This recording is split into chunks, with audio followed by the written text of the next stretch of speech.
all over their nice car. That's what happens when you give them bananas.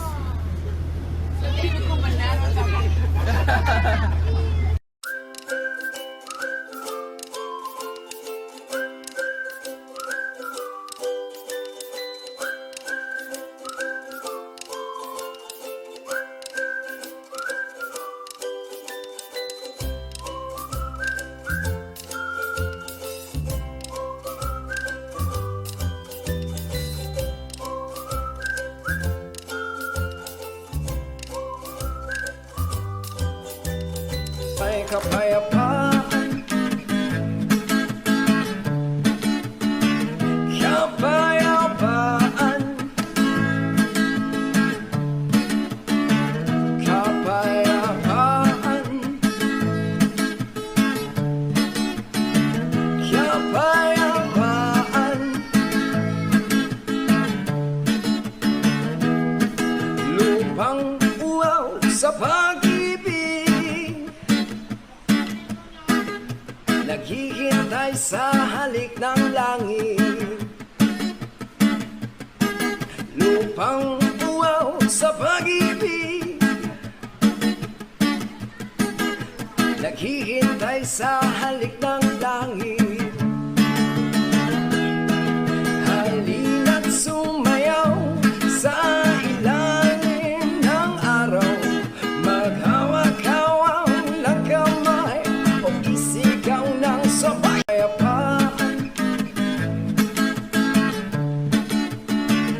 Kapayapaan, kapayapaan, kapayapaan.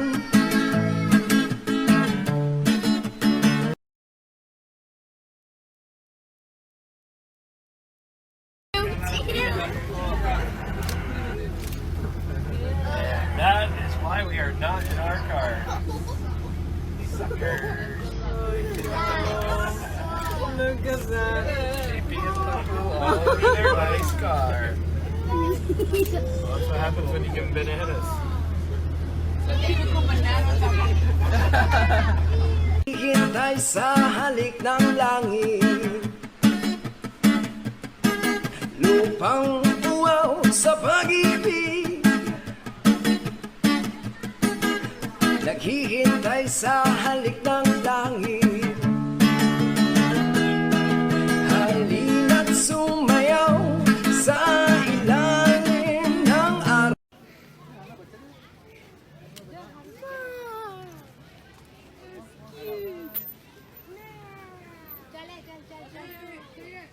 Hawak-hawak ng kamay, isigaw ng sabay-sabay.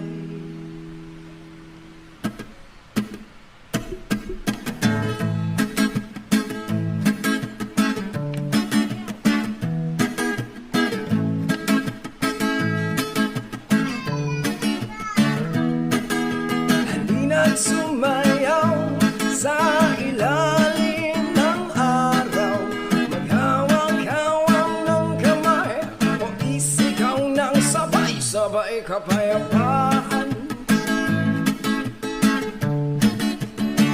kapayapaan, kapayapaan,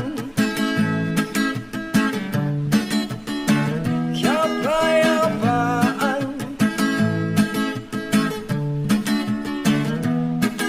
Kulay man natin magkaiba, mundo natin ay iisa. Maghawak-hawak ng kamay o isigaw ng sabay-sabay. Kapayapaan,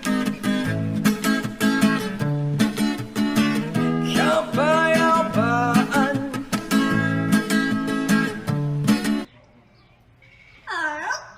That's finished. Nice big mumbled, how are you? And I do see a few smiles out there, nice to see.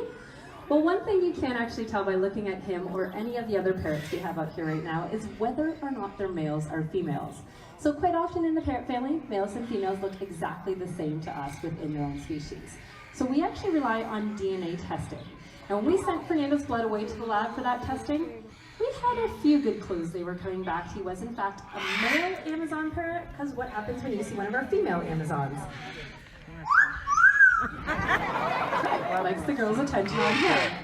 Well, you might be laughing, but guess what? He thinks he's pretty funny, too. A little bit of a comedian we have on our hands. By nature, parrots are very playful. So Fernando, being no exception to any rule, has a bit of a game he loves to play with us. I think you guys might be able to figure out what it is. Does enjoy a good tickle, of course. Now, we also call him our master of sound effects. He's picked up a few living with us. First one, very appropriate for today. The sound we make when we drink a nice cold glass of water on a hot safari day. Good little chug-a-lugs. Not a surprise, he's learned to imitate different animals growing up here at the safari, so his first impersonation is that of a pig. I'd say that's a bit rude, Fernando. Now, we're not done yet because he can bark like a dog.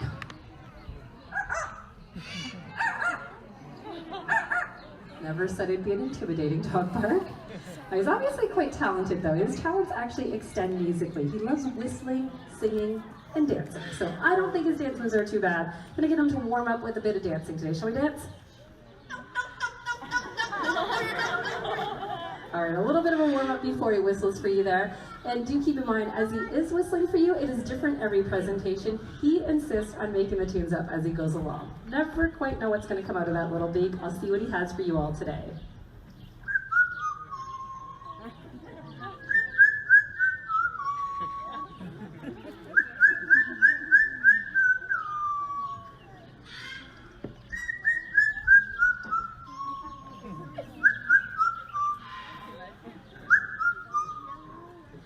You have a very lovely Fernando rendition, right?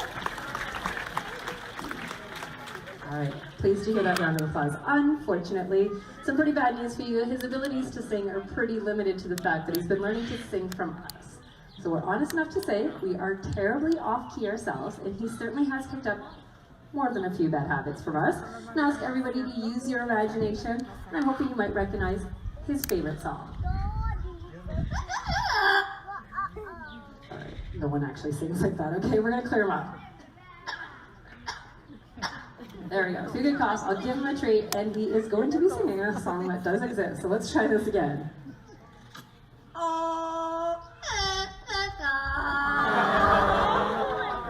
Sound good like the national anthem? Well, we certainly do not have parrots native to our country. All the ones here hatched in Canada. So he's quite proud of the country he has hatched in. And of course, in honor of our country's birthday this weekend, let's hear that again.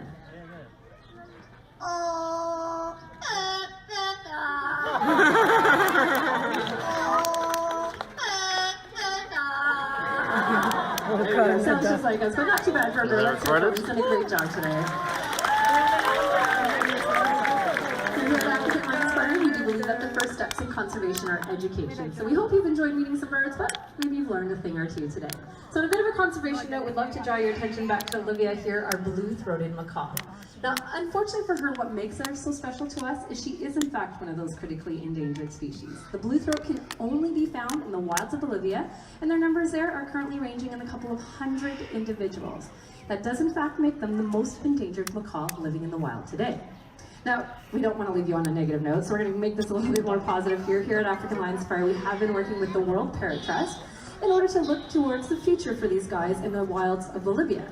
So, with that all being said, future conservationists here are Levi and Benny, our very first to hatch blue throats at the park, I should say. So they just turned a year old this year. We'd love to invite you to come on down, meet them, and a few other birds. We'll bring them up nice and close to the front so you can ask any questions that you might have. Also, would love to remind you, around the corner in 10 minutes will be our next bird of prey flying demonstration of the day. Liv, what do you think? Send them off? A little bit of a wing wave? There it is, half a wing wave today. Enjoy the rest of your day here on Safari. Goodbye now. Nice.